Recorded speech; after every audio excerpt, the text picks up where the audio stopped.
biyahe? Bakit buwan biyahe? Imbus na buwan suseso!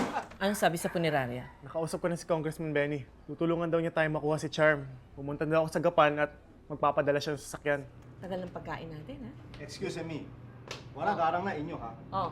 Inyo ba yung karo ng pakta niyan sa Rabas? Oo, bakit? Hindi kayo pwede dito. Mamaras aking negosyo. Teka, huwag ako sinisigawan. Anong sinabi mo? Anong sinabi mo ulit? Kayo Bakit dalang malas? maras dito sa negosyo ko. Bakit tayo magdala ng malas? Alis kayo, alis. Let's, chika, akala mo kung sino kayo yabang-yabang mo, Hindi nagbabayad pwede ng kayo mga. rito. Kailangan niyo naman ang pila. Wala, alis. Tarantadon to ah. Wala ako pakialam ninyo, ha? Pangit-pangit ang Wala restaurant akong mo. pakialam. Kasing pangit mo. Tumuha ka sana ng pigsa sa tumbong. Wala ako pakialam. Che. Ano tumbong-tumbong yan, ha? Basta kayo, alis dito. Maras.